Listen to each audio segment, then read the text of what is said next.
दौरे के साथ अलग अलग राज्यों की झांकियां नजर आएंगी। गणतंत्र दिवस के आमंत्रण पत्र में इस बार पूर्वोत्तर भारत की झलक भी दिखाई देगी।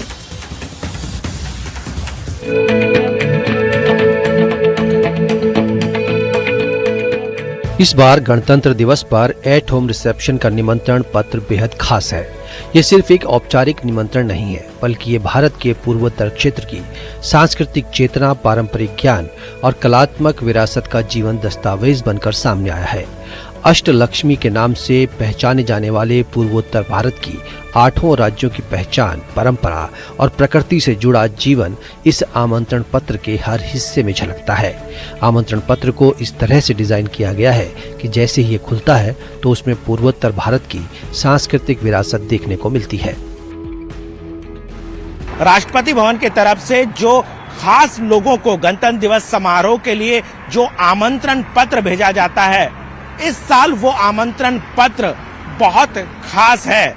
ऐसे तो कहा जाता है कि भारत जो है वो विविधताओं वाला देश है, यानी कि एक राज्य से अगर आप दूसरे राज्य जाएं तो वहां की संस्कृति, वहां की पहचान पूरी तरह से अलग हो जाती है। लेकिन जब बात हम पूर्वोत्तर राज्यों की करते हैं तो फिर सोने पे सुहागा कहा जा सकता है, क्योंकि पूर्वोत्तर के जो राज्य हैं उसकी अपनी सांस्कृतिक पहचान है, उसकी कला की अपनी पहचान है, और इसी सब को इस आमंत्रण पत्र पर पूरी तरह से पिरोया गया है।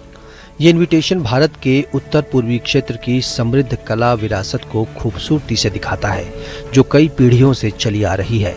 इसमें क्षेत्र की विशिष्ट हस्तशिल्प परंपरा, हथकरघा कला, प्राकृतिक संसाधनों का उपयोग और जनजातीय समाज की जीवन शैली को गहराई से उकेरा गया है।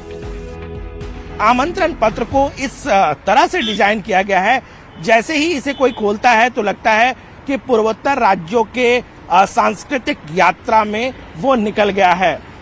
चाहे उस आमंत्रण पत्र के कवर पेज को देखे या फिर उनके बॉक्स को देखे, तो तमाम जो चीजें हैं वो कहीं ना कहीं पूर्वोत्तर राज्यों की जो हस्तशिल्प है, उसकी कला है, उसका एक नमूना, उसकी एक पहचान उस आमंत्रण पत्र में आपको साफ दिखती है।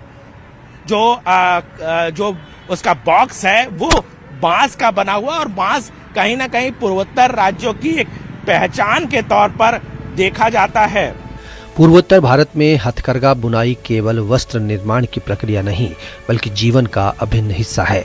यहाँ हर राज्य और समुदाय की अपनी अलग बुनाई शैली, रंग संयोजन और डिजाइन परंपरा है, जो सांस्कृतिक विविधता को एक सूत्र में भी बांधते हैं। आमंत्रण पत्र का कवर और बॉक्स बांस से तैयार किया गया है। त्रिपुरा की पारंपरिक तकनीक से बुनी गई बांस की चटाई का प्रयोग किया गया है। मेहमानों के स्वागत के लिए हाथ से बुना एरी रेशम का स्टॉल डिजाइन किया गया है। और इस बीच एक बड़ी खबर बता रहे हैं, झारखंड बीजेपी अध्यक्ष बने आदित्य साहू। केंद्रीय चुनाव प्रभारी जुएल उरांव ने की है घोषणा। इस वक्त की बड़ी खबर आपको बता रहे हैं, झारखंड बीजेपी अध्यक्ष बने हैं आदित्य साहू। केंद्रीय चुनाव प्रभारी जुएल उरांव ने इस बाबत घोषणा कर दी है। बड़ी खबर आपको बता रहे हैं, तस्वीरें भी आप देखिए। झारखंड बीजेपी अध्यक्ष आदित्य साहू को बनाया गया।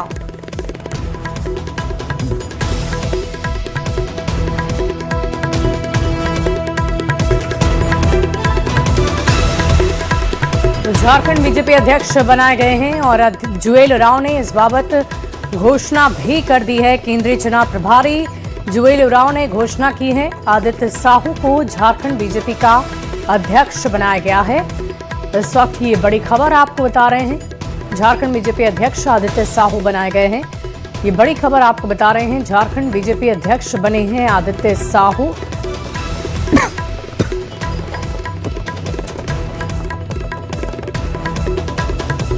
देखिए, इस पूरी खबर के अधिक जानकारी के साथ न्यूज 18 संवाददाता निरंजन हमारे साथ रांची से फोन लाइन पर जुड़ रहे हैं। निरंजन, क्या है पूरी जानकारी? झारखंड प्रदेश को 10वां प्रदेश अध्यक्ष मिला है। आदित्य साहू को अभी ताजपोशी हुई है।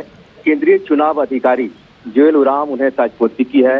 निश्चित तौर पर जो प्रक्रियाएं होती है, जो लोकतांत्रिक व्यवस्था में भारतीय जनता पार्टी का एकल नामांकन कल हुआ, और इससे पहले सिर्फ आज घोषणा हुई, और जिस तरह से हम कहें कि ये 10वां प्रदेश अध्यक्ष झारखंड को मिला है, 2000 में झारखंड प्रदेश का गठन हुआ, 2 बार आपको रघुवर दास भी रहे, अर्जुन मुंडा रहे हैं, कई जो बड़े कार्यकर्ता हैं उनको जगह मिली है।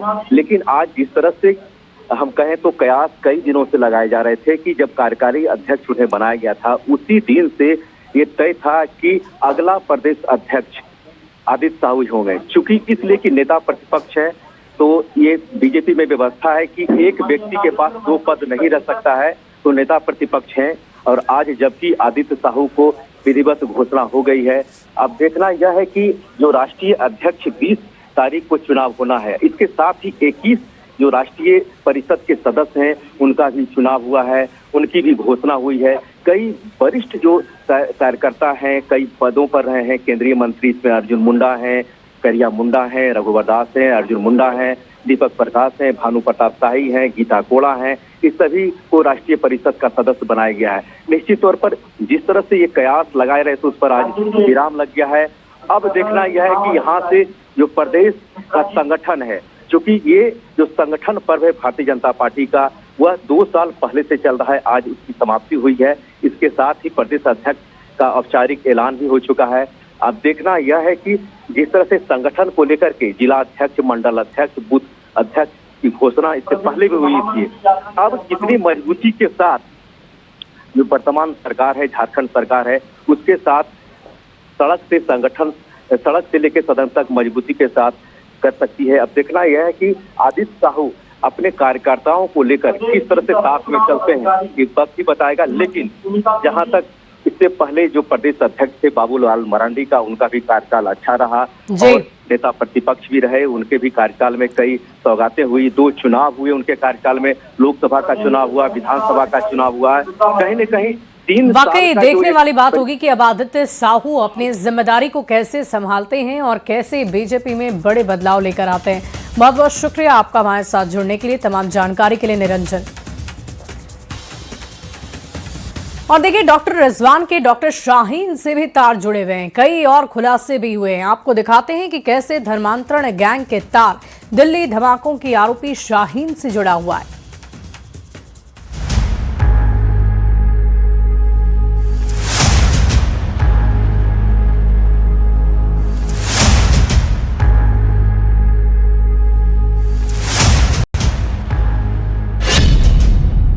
क्या रिजवान बस एक मोहरा था? क्या धर्मांतरण गैंग का मुखिया कोई और था? क्या डॉक्टर शाहीन का प्यादा था डॉक्टर रिजवान?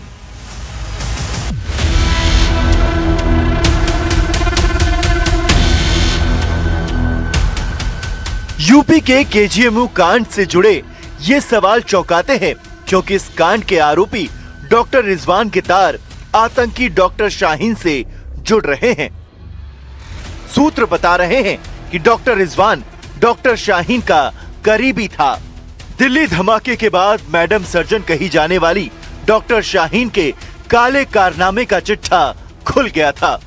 पता चला था कि वो डॉक्टरों को आतंकी मॉडल का हिस्सा बना रही थी।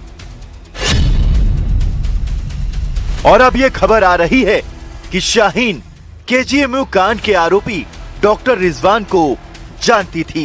दोनों की मुलाकात लखनऊ के केजीएमयू कैंपस में ही हुई थी।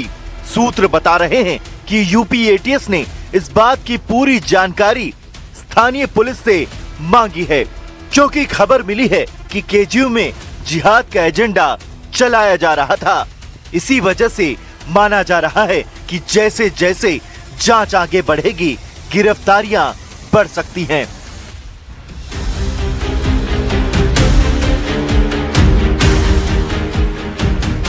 क्योंकि सूत्रों से मिली खबर से ऐसा लगता है कि केजीएमयू कांड में रिजवान सिर्फ मोहरा था, पूरे धर्मांतरण गैंग का सरगना कोई और ही है। डॉक्टर रिजवान और आतंकी शाहीन की दोस्ती की खबर ने इस शक को और गहरा कर दिया। यही नहीं, इस कांड में आरोपी रिजवान की मुश्किलें बढ़ गई, क्योंकि केजीएमयू कांड की फैक्ट फाइंडिंग की कमेटी ने बड़े खुलासे किए।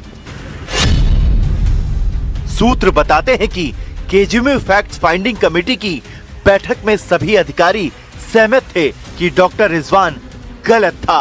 वो कई लड़कियों के संपर्क में था और लड़कियों को इमोशनल ब्लैकमेल करता था। बैठक में इस बात पर भी चर्चा हुई कि डॉक्टर रिजवान को केजीएमयू में आए तकरीबन 20 महीने हुए। यहीं पर 12 महीने के अंदर उसने एक हिंदू लड़की को प्यार के जाल में फंसाया और फिर शादी कर ली, वो भी केजीएमयू कैंपस के अंदर। यही नहीं, खबर है कि रिजवान ने अपनी शादी में किसी फैकल्टी या किसी रेसिडेंट डॉक्टर को नहीं बुलाया, बल्कि उसने छुपाया कि वो शादीशुदा है।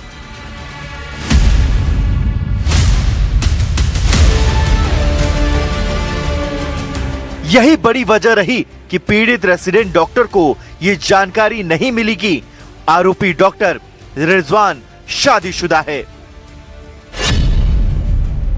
सूत्र बता रहे हैं कि आरोपी रिजवान आगरा, अलीगढ़ समेत यूपी के कई जिलों की लड़कियों के संपर्क में था। सूत्र ये भी कह रहे हैं कि केजीएमयू के सीनियर्स को एहसास है कि डॉक्टर रिजवान पर शिकंजा उन्हें पहले कसना चाहिए था, लेकिन एक अधिकारी के मुताबिक डॉक्टर रिजवान इतनी शराफत से रहता था कि कभी उस पर शक नहीं हुआ। जैसे जैसे जांच आगे बढ़ रही है, ये भी पता चल रहा है कि केजीएमयू के सभी वो रेसिडेंट डॉक्टर जांच एजेंसी के निशाने पर होंगे जो आरोपी डॉक्टर रिजवान के फ्रेंड लिस्ट में थे, क्योंकि जो शख्स इतनी मासूमियत से अपने प्यार के जाल में लड़कियों को फंसाता था, वो जरूर अपने दोस्तों से इस बारे में चर्चा करता होगा।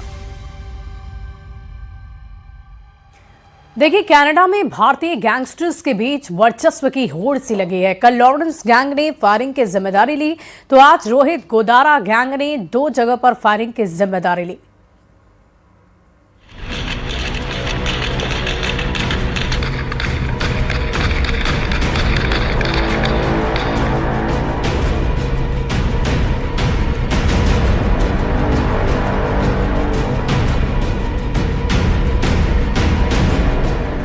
कनाडा के 2 इलाकों में ताबड़तोड़ फायरिंग। गोलियों की तड़तड़ाहट से पूरा इलाका गूंज उठा। फायरिंग की पहली घटना कनाडा के नॉर्थ ईस्ट ड्राइव के इलाके में दलबीर उर्फ डेविड के घर पर हुई, जबकि दूसरी गोलीबारी कनाडा के ब्रेनफोर्ड इलाके में भवान गिल के घर पर की गई। कनाडा के दोनों इलाकों में 12 से 17 राउंड फायरिंग हुई। इन दोनों घटनाओं की जिम्मेदारी गैंगस्टर रोहित गोदारा ने ली और फायरिंग भी सिर्फ इतनी सी बात पर की कि दलबीर ने रोहित गोदारा का फोन नहीं उठाया।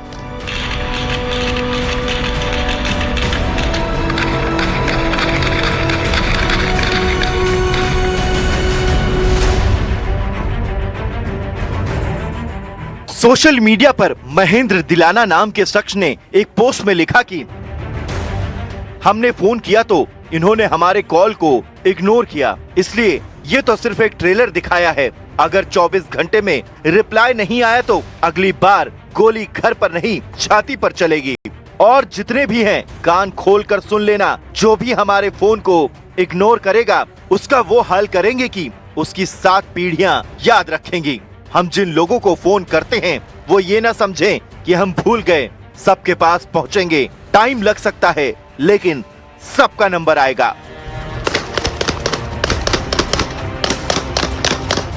इससे पहले लॉरेंस बिश्नोई गैंग ने भी कनाडा के ओंटारियो में जसबीर ढेसी नाम के शख्स के घर फायरिंग कराने का दावा किया था।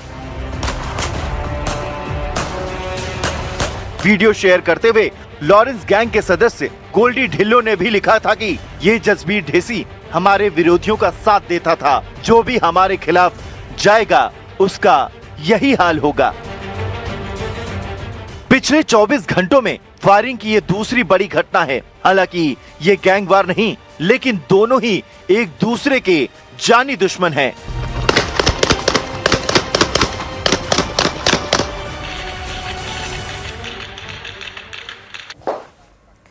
और यहाँ रुकते हैं।